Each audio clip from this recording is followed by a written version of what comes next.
Bienvenidos, viajeros del tiempo y del mito, a El Manuscrito Eterno. ¿Alguna vez te has preguntado cómo un pueblo de guerreros provenientes de las brumas del norte europeo pudo transformar el destino de imperios orientales milenarios? ¿Qué fuerza invisible empuja a una civilización entera a abandonar sus bosques ancestrales para adentrarse en tierras desconocidas, cruzando montañas y mares hacia el corazón del mundo antiguo? Esta noche te invito a cerrar los ojos, a respirar profundo y a acompañarme en un viaje extraordinario que comienza en las colinas de Europa Central y termina en las llanuras doradas de Anatolia. Soy Tomás y juntos exploraremos cómo un pueblo que el mundo conocería como los Gálatas escribió con espada y sangre su nombre en la historia del Mediterráneo oriental. Prepárate para descubrir una odisea de supervivencia, conquista y transformación que cambiaría para siempre el equilibrio del poder en el mundo helenístico. Para entender el éxodo de los Gálatas, debemos primero viajar en el tiempo hasta el corazón de Europa en el siglo IV a.C. Los celtas, aquellos pueblos que los griegos llamaban Gálatas y los romanos galos, dominaban vastos territorios que se extendían desde las islas británicas hasta las orillas del Danubio. Eran guerreros temibles, conocidos por su estatura imponente, sus cabellos rubios teñidos con cal, sus torques de oro que adornaban sus cuellos y su ferocidad en combate que helaba la sangre de sus enemigos. Vivían en sociedades tribales organizadas en clanes, donde la lealtad al jefe y el honor en batalla eran los valores supremos que guiaban cada decisión. Sus druidas guardaban el conocimiento sagrado. Sus bardos cantaban las hazañas de los héroes caídos, y sus guerreros buscaban constantemente la gloria que les aseguraría la inmortalidad en la memoria de su pueblo. Pero en las primeras décadas del siglo III a.C., algo comenzó a cambiar en las tierras celtas. Las tribus experimentaban presiones demográficas crecientes, conflictos internos por territorios cada vez más escasos y la inquietud natural de un pueblo guerrero que necesitaba nuevos horizontes para expandirse. Los relatos antiguos hablan de hambrunas, de tierras agotadas que ya no podían sostener a poblaciones en constante crecimiento, de jóvenes guerreros sin herencias que anhelaban forjarse su propio destino. Fue entonces cuando las miradas comenzaron a dirigirse hacia el este, hacia aquellas tierras ricas y prósperas del mundo mediterráneo que habían sido conquistadas por Alejandro Magno apenas unas décadas antes. El gran conquistador macedonio había muerto en el año 323 a.C., y su imperio se había fragmentado en reinos helenísticos, gobernados por sus generales, los diádocos, quienes luchaban entre sí por el poder y la supremacía. En el año 280 a.C., una enorme oleada migratoria de tribus celtas comenzó a moverse hacia el sudeste, atravesando los Balcanes como una marea humana imparable. No se trataba solo de ejércitos de guerreros, sino de pueblos enteros, hombres, mujeres, niños, ancianos, carros cargados con todas sus pertenencias, rebaños de ganado que levantaban nubes de polvo en su avance. 3 grandes líderes tribales encabezaban esta migración masiva: Brenno, Asicorio y Leonorio, nombres que pronto resonarían con terror en los oídos de los pueblos del Mediterráneo oriental. Estos jefes celtas, con sus largos cabellos al viento y sus espadas de hierro brillando al sol, guiaban a decenas de miles de guerreros hambrientos de gloria y riqueza. Las tribus avanzaban como una tormenta incontenible, saqueando ciudades, derrotando ejércitos que intentaban detenerlos y sembrando el pánico a su paso por tierras que nunca habían conocido la ferocidad de los guerreros del norte. El destino inicial de estos celtas migrantes era Grecia, aquella tierra legendaria de filósofos y héroes que representaba todo lo que el mundo civilizado podía ofrecer. En el año 279 a.C., las hordas célticas cruzaron las Termópilas, aquel paso estrecho donde 3 siglos antes el rey espartano Leónidas había resistido heroicamente contra los persas. Esta vez fueron los celtas quienes atravesaron aquel desfiladero mítico, derrotando a las fuerzas griegas que intentaron detenerlos con una facilidad que dejó atónitos a los observadores. El ejército de Brenno llegó hasta Delfos, el ombligo del mundo griego, el santuario sagrado de Apolo donde la Pitia pronunciaba sus oráculos enigmáticos desde tiempos inmemoriales. Los celtas intentaron saquear el templo, codiciando los tesoros inmensos que generaciones de griegos habían depositado allí como ofrendas al dios de la luz. Pero según las crónicas griegas, el propio Apolo defendió su Nicomedes I, rey de Bitinia, quien necesitaba mercenarios poderosos para sus guerras contra reinos vecinos. La llegada de los celtas a Asia Menor fue como la aparición de una tormenta en un cielo despejado.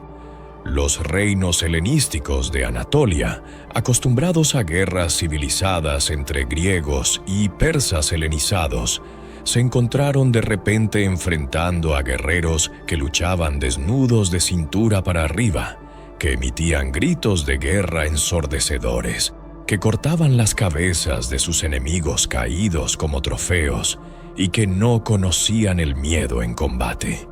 Las crónicas de la época describen el terror que estos guerreros del norte inspiraban en las poblaciones locales. Su apariencia física intimidante, sus tatuajes rituales, sus largos escudos ovalados decorados con símbolos ancestrales, sus espadas largas de hierro forjado que blandían con furia devastadora. Nicomedes los utilizó eficazmente contra sus enemigos, pero pronto descubrió que había desatado una fuerza que no podía controlar completamente. Los celtas, ahora en tierra asiática, comenzaron a establecerse en la región central de Anatolia, en un territorio montañoso y fértil que pronto llevaría su nombre, Galacia. Esta tierra, situada en el corazón de la península, les recordaba en cierta medida sus hogares europeos, con sus valles verdes, sus colinas ondulantes y sus inviernos fríos. Allí construyeron sus primeros asentamientos, mezclando sus tradiciones celtas con las influencias de las culturas orientales que los rodeaban. Se organizaron en 3 tribus principales: los tectosaches, los trocmos y los tolistobogios, cada una con su propio territorio, sus propios líderes y su propia identidad tribal. Mantuvieron su lengua celta, sus costumbres guerreras y su estructura social basada en clanes, pero comenzaron lentamente a absorber elementos de la civilización helenística que dominaba Asia Menor. La presencia de los gálatas transformó completamente el panorama político y militar de Anatolia. Los reinos helenísticos, que habían disfrutado de décadas de relativa estabilidad después de las guerras de los diádocos, se encontraron ahora con un nuevo factor impredecible: tribus guerreras celtas que ofrecían sus servicios como mercenarios al mejor postor, pero que también podían volverse contra sus empleadores si las condiciones no les satisfacían. Los gálatas no buscaban construir un imperio tradicional. No anhelaban las trampas del poder helenístico, ni deseaban fundar dinastías al estilo oriental. Lo que querían era tierra para establecerse, botín para enriquecer a sus guerreros y la libertad de mantener su forma de vida tradicional en este nuevo mundo que ahora llamaban hogar. Así, en el año 278 a.C., se completó uno de los movimientos migratorios más extraordinarios de la antigüedad. Pueblos celtas que habían nacido bajo los cielos grises de Europa Central ahora contemplaban las estrellas del este desde las llanuras de Anatolia. Guerreros que habían cruzado montañas, derrotado ejércitos y atravesado mares, ahora plantaban sus estandartes en tierra asiática, reclamando su derecho a existir en este mundo nuevo. El éxodo había terminado, pero la historia de los Gálatas en Oriente apenas comenzaba. Esta noche, mientras te preparas para el descanso, recuerda que las grandes transformaciones de la historia a menudo comienzan con un viaje, con un pueblo que decide buscar nuevos horizontes más allá de las montañas del destino. Los Gálatas habían completado su travesía desde Europa hasta Anatolia y, en el proceso, habían cambiado para siempre el curso de la historia del mundo antiguo. Respira profundo, viajero del tiempo, y permite que el susurro de estos guerreros ancestrales te acompañe hacia el sueño reparador. Respira profundo, viajero del tiempo, y permite que tu mente regrese a aquellas tierras de Anatolia donde los celtas gálatas comenzaban a escribir su destino en un mundo completamente ajeno a sus tradiciones ancestrales. El territorio que habían reclamado, aquella región central de la península que pronto llevaría el nombre de Galacia, se convertiría en el hogar de un pueblo único, una civilización híbrida que fusionaba la ferocidad guerrera del norte con la sofisticación cultural del oriente helenístico. Esta noche continuamos nuestro viaje, explorando cómo estos guerreros celtas transformaron su nuevo hogar en un reino de espadas alquiladas, templos sagrados y batallas legendarias que resonarían por los siglos. Cierra los ojos y acompáñame mientras desentrañamos los misterios de Galacia, aquella tierra donde Europa y Asia se encontraron en un abrazo de acero y sangre. Los gálatas se organizaron en Galacia, manteniendo su estructura tribal tradicional, divididos en tinonas, las tres grandes tribus que habían cruzado el Helesponto. Los tectósages se establecieron alrededor de Ancira, la moderna Ankara, controlando el corazón mismo de Anatolia Central. Los trocmos ocuparon las tierras al este, cerca de las fuentes del río Halis, y los tolistobogios dominaron las regiones occidentales, más cercanas a los reinos helenísticos costeros. Cada tribu mantenía su autonomía política, gobernada por sus propios tetrarcas, título que adoptaron del sistema administrativo griego, pero que llenaron con contenido celta. Jefes elegidos por sus méritos guerreros y su sabiduría, que gobernaban conjuntamente cada tribu. Una asamblea general de las tres tribus, compuesta por 300 representantes, se reunía periódicamente en un lugar sagrado llamado Drunemetón, el bosque sagrado, donde los druidas presidían las deliberaciones más importantes, siguiendo las tradiciones ancestrales del pueblo celta. Pero la verdadera fuente del poder gálata no residía en sus instituciones políticas, sino en su reputación como los guerreros más temibles de todo el oriente mediterráneo. Los reinos helenísticos que dominaban Anatolia, Siria y Egipto descubrieron rápidamente que estos celtas eran mercenarios excepcionales, cuya ferocidad en combate podía decidir el destino de batallas y guerras enteras. El rey Antíoco I Sóter de Siria, heredero de Seleuco, uno de los diádocos de Alejandro, contrató a miles de guerreros gálatas para sus campañas militares.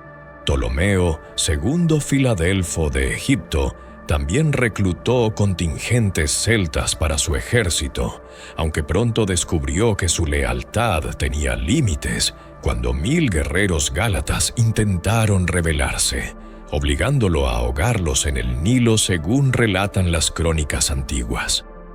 Los gálatas vendían sus espadas al mejor postor, pero también exigían tributos regulares de los reinos vecinos a cambio de no atacar sus territorios, creando un sistema de extorsión organizada que les proporcionaba riquezas constantes sin necesidad de conquista territorial directa.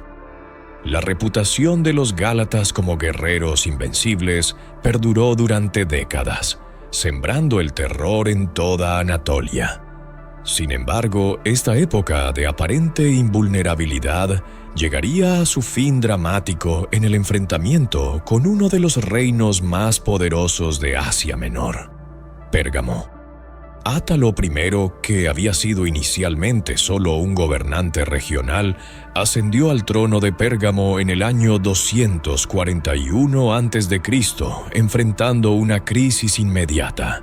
Los gálatas exigían tributos cada vez mayores y amenazaban con devastar todo su reino si no recibían pago. Durante años, los reyes de Pérgamo habían pagado estas sumas humillantes, comprando la paz con oro mientras los guerreros celtas se enriquecían con la riqueza ajena. Pero Átalo primero decidió que había llegado el momento de terminar con esta situación, de desafiar a los gálatas en batalla abierta y demostrar que los reinos helenísticos podían derrotar a estos guerreros del norte que parecían invencibles. La batalla decisiva tuvo lugar cerca de las fuentes del río Caico, no lejos de la ciudad de Pérgamo, en circunstancias que las crónicas describen con detalle dramático. Átalo reunió su ejército, compuesto principalmente por falangitas macedonios, entrenados en las tácticas que habían conquistado el mundo conocido bajo Alejandro, complementados con caballería tesalia y arqueros cretenses. Los gálatas, confiados en su superioridad marcial, cargaron contra las líneas pergamenas con su ferocidad característica, blandiendo sus largas espadas, emitiendo gritos de guerra que helaban la sangre y confiando en que el terror que inspiraban rompería las filas enemigas como había ocurrido tantas veces antes. Pero esta vez se encontraron con una falange disciplinada que mantuvo su formación, con lancas largas que mantenían a distancia a los guerreros celtas, con tácticas coordinadas que neutralizaban la carga desorganizada de los gálatas. La batalla se convirtió en una masacre, donde la disciplina helenística triunfó sobre la ferocidad individual celta. La victoria de Átalo I sobre los gálatas en el año 238 a.C. transformó completamente el equilibrio de poder en Anatolia. El rey de Pérgamo se proclamó rey con todas las de la ley, abandonando su título anterior de simple gobernante regional, y celebró su triunfo con una magnificencia que resonaría por los siglos.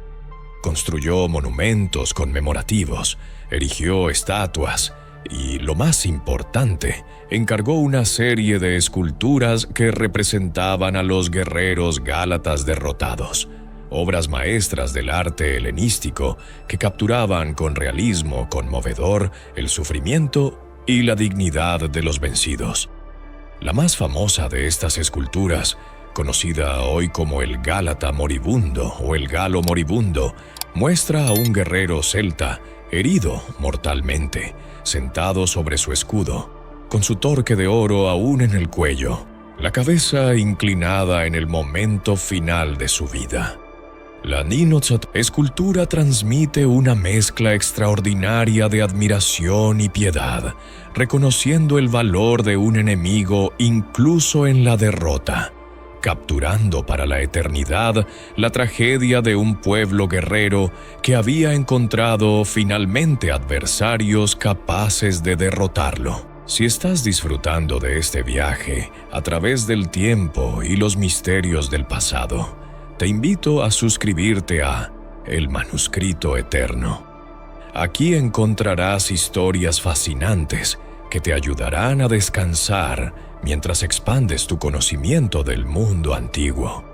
Tu apoyo nos permite continuar explorando estos relatos olvidados que merecen ser recordados.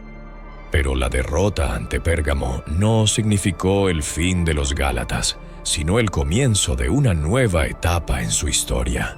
Las tribus celtas, aunque humilladas militarmente, permanecieron en Galacia y gradualmente comenzaron un proceso de adaptación más profundo a su entorno anatolio. Construyeron ciudades que fusionaban elementos arquitectónicos celtas y helenísticos, templos donde adoraban tanto a sus dioses ancestrales como a las divinidades griegas y orientales, fortalezas que combinaban las técnicas defensivas de ambas tradiciones. La ciudad de Ancira se convirtió en su capital política y religiosa, un lugar donde los druidas celtas compartían espacio con los sacerdotes de Cibeles, la gran diosa madre de Anatolia. Los gálatas adoptaron el uso de la moneda, comenzaron a inscribir textos en griego, aunque seguían hablando su lengua celta. Permitieron que artesanos y comerciantes griegos se establecieran en sus territorios, aportando técnicas y conocimientos nuevos. La religión de los gálatas experimentó una transformación particularmente fascinante durante estos siglos. Mantuvieron su veneración por los bosques sagrados, lugares donde los druidas realizaban sacrificios y pronunciaban augurios según las tradiciones ancestrales transmitidas desde tiempos inmemoriales. El Drunemetón seguía siendo el centro espiritual de las tres tribus, un lugar donde la Asamblea General se reunía bajo los robles antiguos que conectaban el mundo terrenal con el reino de los dioses. Pero simultáneamente, los gálatas incorporaron elementos de los cultos orientales que dominaban Anatolia. Adoraron a Cibeles, cuyo culto orgiástico y extático resonaba con ciertos aspectos de la religiosidad celta. Honraron a Zeus bajo nombres celtas. Construyeron templos de piedra, siguiendo modelos griegos, pero dedicados a divinidades híbridas, que fusionaban características de ambos panteones. Esta sincretización religiosa reflejaba la naturaleza dual de su identidad. Seguían siendo celtas en espíritu, pero se estaban convirtiendo en anatolios por adopción. Los gálatas también continuaron su papel como mercenarios, aunque ahora con mayor prudencia después de la lección aprendida ante Pérgamo. Lucharon en las guerras entre los reinos Seleucida y Ptolemaico por el control de Siria y Palestina, sirviendo a ambos bandos en diferentes momentos según convenía a sus intereses.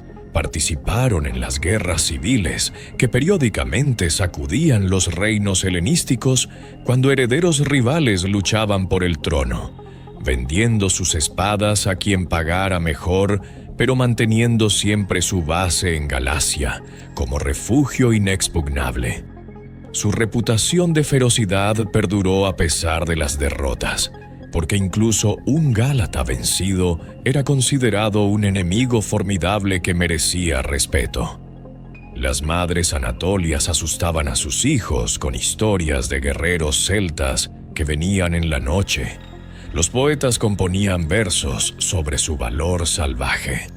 Los escultores inmortalizaban sus figuras musculosas y sus expresiones orgullosas incluso en la derrota. Así, Galacia se convirtió en un reino único en el mundo antiguo, una tierra donde guerreros celtas que habían nacido en las brumas de Europa vivían ahora bajo el sol intenso de Anatolia, donde templos de mármol se alzaban junto a bosques sagrados, donde el griego y el celta se escuchaban en los mercados, donde las tradiciones de dos mundos se entrelazaban creando algo completamente nuevo.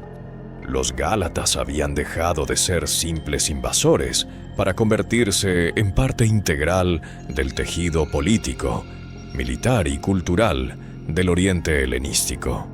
Su presencia había transformado a Anatolia, pero Anatolia también los había transformado a ellos, iniciando un proceso de fusión cultural que continuaría durante los siglos siguientes. Esta noche, mientras te preparas para el descanso, recuerda que las identidades no son estáticas, sino fluidas, que los pueblos se transforman al encontrarse con otros pueblos, y que la historia verdadera se escribe en los espacios donde diferentes mundos colisionan y se fusionan. Los gálatas habían encontrado su hogar en Galacia, pero ese hogar los estaba cambiando profundamente, preparándolos para la siguiente gran transformación que vendría con el poder creciente de Roma. Respira profundo, cierra los ojos y deja que las historias de estos guerreros celtas en tierras orientales te acompañen hacia el sueño sereno. Cierra los ojos una vez más, viajero del tiempo, y respira profundo mientras nos adentramos en el capítulo final de nuestra travesía por la historia de los Gálatas. Has acompañado a estos guerreros celtas desde sus brumosas tierras europeas hasta las llanuras doradas de Anatolia. Has presenciado su establecimiento en Galacia y su transformación en mercenarios del mundo helenístico. Ahora llegamos al momento en que las espadas guardaron silencio, cuando el rugido de batalla dio paso al murmullo de oraciones, cuando un pueblo de guerreros experimentó su transformación más profunda, de invasores temidos a ciudadanos pacíficos del imperio más grande que el mundo antiguo había conocido. Esta noche completamos nuestro viaje explorando cómo Roma extendió su manto sobre Galacia, cómo los descendientes de aquellos fieros celtas abrazaron una nueva fe que vendría del este, y cómo su legado perduró en las palabras de un apóstol que escribió para ellos una de las cartas más importantes del cristianismo primitivo. La llegada del poder romano a Anatolia fue gradual, pero inexorable, como una marea que sube lentamente cubriendo la playa grano a grano. En el siglo II a.C., Roma ya había derrotado a Macedonia y Cartago, estableciendo su dominio sobre el Mediterráneo occidental, y ahora sus legiones miraban hacia el este con apetito conquistador. Los reinos helenísticos, debilitados por siglos de guerras fratricidas, comenzaron a caer uno tras otro bajo el peso de las águilas romanas que marchaban implacables. Pérgamo, aquel reino que había humillado a los gálatas décadas atrás, se convirtió en provincia romana por testamento de su último rey en el año 133 a.C., un acto que cambiaría para siempre el destino de toda Anatolia. Los gálatas, observando estos cambios sísmicos en el equilibrio de poder, comprendieron que el mundo que habían conocido estaba llegando a su fin, que nuevas realidades políticas exigirían nuevas estrategias de supervivencia. Pero el proceso de romanización de Galacia no fue inmediato ni pacífico en sus inicios. Los gálatas se vieron arrastrados a las guerras mitridáticas, aquellos conflictos devastadores que sacudieron Anatolia durante décadas, cuando Mitrídates VI Eupator, rey del Ponto, desafió el poder romano en una serie de guerras sangrientas que duraron desde el año 88 hasta el 63 a.C. Mitrídates, aquel rey que se creía una reencarnación de Alejandro Magno, reclutó a miles de guerreros gálatas para sus ejércitos, ofreciéndoles oro y promesas de autonomía si luchaban contra Roma. Los gálatas, divididos en sus lealtades, vieron cómo algunas tribus apoyaban al rey del Ponto, mientras otras preferían aliarse con Roma, reconociendo que el futuro pertenecía a las legiones que habían conquistado el mundo conocido. Esta división interna causó conflictos fratricidas entre los propios gálatas, hermanos luchando contra hermanos, tribus celtas, enfrentadas por primera vez no contra enemigos externos, sino entre sí mismas. El general romano que más influyó en el destino de Galacia fue Cneo Pompeyo Magno, aquel comandante brillante que finalmente derrotó a Mitrídates y reorganizó todo el oriente romano. Después de su victoria en el año 63 a.C., Pompeyo reconoció que los gálatas que habían apoyado a Roma merecían recompensa y respeto, mientras que aquellos que habían luchado contra las legiones debían ser castigados con firmeza, pero sin crueldad innecesaria.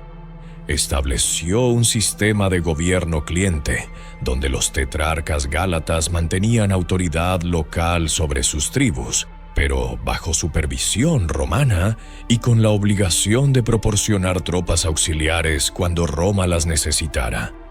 Los gálatas, pragmáticos como siempre, aceptaron este arreglo comprendiendo que era la mejor manera de preservar su identidad y sus tierras en un mundo dominado por Roma.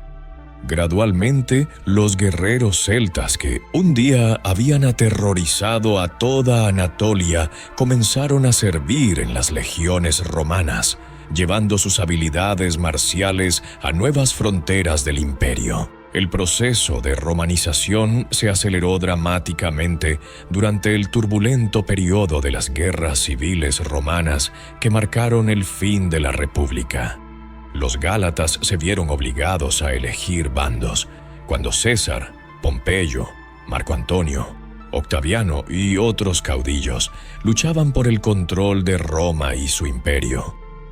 Algunos tetrarcas gálatas apoyaron a Marco Antonio y Cleopatra en su enfrentamiento contra Octaviano, creyendo que el general romano que controlaba el Oriente podría garantizar mejor su autonomía. Pero la batalla de Accio en el año 31 a.C. cambió todo para siempre. La victoria de Octaviano, que pronto se convertiría en el emperador Augusto, estableció un nuevo orden mundial, donde ya no habría lugar para reinos independientes o semi-independientes en las fronteras del imperio. Los gálatas que habían apoyado al bando perdedor enfrentaron represalias, pero Augusto, estadista sabio además de guerrero victorioso, comprendió que era más beneficioso integrar a los gálatas que destruirlos.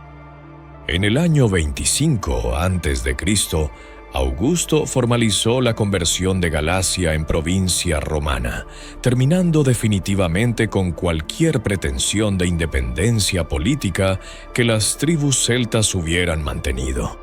Los antiguos tetrarcas fueron reemplazados por gobernadores romanos. Las leyes celtas dieron paso al derecho romano. Las instituciones tradicionales como la asamblea del Drunemetón perdieron su autoridad oficial. Pero Augusto, en su sabiduría, no intentó destruir la cultura gálata de raíz, sino integrarla gradualmente en el tejido del imperio. Los gálatas conservaron su lengua, aunque el griego y el latín se volvieron cada vez más dominantes en asuntos oficiales. Mantuvieron algunos de sus templos y prácticas religiosas, aunque sincretizadas con el culto imperial romano. Preservaron su identidad étnica distintiva, incluso mientras se convertían en ciudadanos romanos leales. La espada había sido reemplazada por el arado, el campo de batalla por el foro, el grito de guerra por el discurso político, pero los gálatas seguían siendo reconocibles como descendientes de aquellos celtas que habían cruzado el Helesponto siglos atrás. La transformación más profunda que experimentaron los gálatas vino no de Roma sino de Jerusalén, no del poder imperial, sino de una fe nueva que se extendía por todo el Mediterráneo oriental como fuego en pasto seco. El cristianismo llegó a Galacia en las primeras décadas, después de la crucifixión de Jesús, traído por misioneros que recorrían las calzadas romanas predicando la buena nueva de salvación. El apóstol Pablo, aquel judío fariseo, convertido en el misionero más importante del cristianismo primitivo, visitó Galacia probablemente alrededor del año 49 después de Cristo durante su segundo viaje misionero. Estableció comunidades cristianas en ciudades galáticas como Ancira, Pesino y Tabío, predicando a una población mixta de gálatas étnicos, griegos y otros pueblos anatolios. Los gálatas, acostumbrados a sincretizar religiones y adoptar nuevos cultos, mostraron receptividad al mensaje cristiano que prometía salvación universal más allá de distinciones étnicas o sociales. Pero la relación entre Pablo y los cristianos gálatas pronto enfrentó desafíos teológicos profundos que amenazaban dividir la joven iglesia. Después de la partida de Pablo, llegaron a Galacia otros misioneros judeocristianos que enseñaban que los gentiles convertidos debían circuncidarse y observar la ley mosaica para ser verdaderos cristianos, contradeciendo directamente el mensaje de salvación por fe que Pablo había predicado. Los gálatas, confundidos por estas enseñanzas contradictorias, comenzaron a seguir a estos nuevos maestros, abandonando la doctrina paulina de la gracia gratuita. Cuando Pablo recibió noticias de esta situación, probablemente alrededor del año 55 después de Cristo, respondió con una de las cartas más apasionadas y teológicamente densas del Nuevo Testamento, la Epístola a los Gálatas. En esta carta ardiente, Pablo defiende con vehemencia su evangelio de justificación por fe. Argumenta que la libertad cristiana no debe ser comprometida por la esclavitud a la ley y exhorta a los gálatas a permanecer firmes en la verdad que habían recibido originalmente. La Epístola a los Gálatas se convertiría en uno de los documentos fundacionales del cristianismo, influyendo profundamente en la teología cristiana durante 2 milenios. Los gálatas, aquellos descendientes de guerreros celtas que un día habían aterrorizado el mundo helenístico, ahora ocupaban un lugar central en el desarrollo doctrinal de la fe que transformaría el Imperio Romano y eventualmente el mundo entero. Las comunidades cristianas que Pablo había establecido en Galacia crecieron y prosperaron durante los siglos siguientes, sobreviviendo persecuciones periódicas y contribuyendo al triunfo final del cristianismo como religión oficial del Imperio Romano en el siglo IV después de Cristo. Ancira, la antigua capital de los Gálatas, se convirtió en un importante centro del cristianismo bizantino, con iglesias magníficas reemplazando los antiguos templos celtas y helenísticos. El Drunemetón, aquel bosque sagrado donde los druidas habían pronunciado augurios bajo los robles ancestrales, fue olvidado gradualmente mientras nuevos lugares de culto cristiano se multiplicaban por toda Galacia. Así, los gálatas experimentaron su transformación final y más completa. De guerreros paganos celtas se habían convertido en ciudadanos romanos cristianos, de invasores temidos en pacíficos agricultores y comerciantes, de una identidad tribal basada en el linaje de sangre a una identidad religiosa universal basada en la fe compartida. Para el siglo IV después de Cristo, la lengua celta había desaparecido casi completamente de Galacia, reemplazada por el griego y el latín. Las antiguas costumbres guerreras eran solo recuerdos vagos transmitidos en historias. Los templos celtas yacían en ruinas mientras las iglesias cristianas dominaban el paisaje urbano. Pero de manera paradójica, El nombre Gálata perduró precisamente por su conexión con el cristianismo. Cada vez que los cristianos leían las escrituras del Nuevo Testamento, encontraban la Epístola a los Gálatas, preservando para siempre la memoria de aquel pueblo que había viajado desde Europa hasta Anatolia, que había luchado y sufrido, que se había transformado y adaptado, y que finalmente había encontrado su destino no en la gloria militar, sino en la fe espiritual. Esta noche, mientras concluimos nuestro viaje por la historia de los celtas gálatas, reflexiona sobre las transformaciones profundas que un pueblo puede experimentar a lo largo de los siglos. Los gálatas nos enseñan que la identidad no es fija, sino fluida, que los pueblos pueden reinventarse completamente sin perder su esencia fundamental, que la verdadera fortaleza radica no en resistir todo cambio, sino en adaptarse sabiamente a las nuevas realidades sin traicionar los valores centrales. Desde su migración original en el siglo III a.C.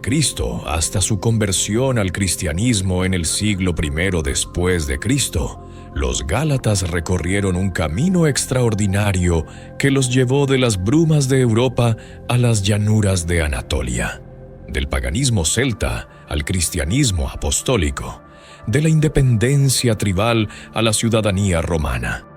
Su legado perdura en las ruinas silenciosas de Ancira, en las páginas sagradas del Nuevo Testamento, en la memoria colectiva de un pueblo que supo sobrevivir transformándose.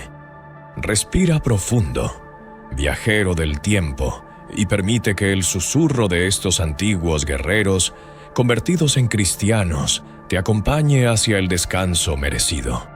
Que las estrellas que brillaron sobre Galacia hace 2000 años iluminen también tus sueños esta noche. Hasta nuestro próximo viaje por los manuscritos eternos de la historia. Que la paz y la sabiduría de los antiguos te acompañen siempre.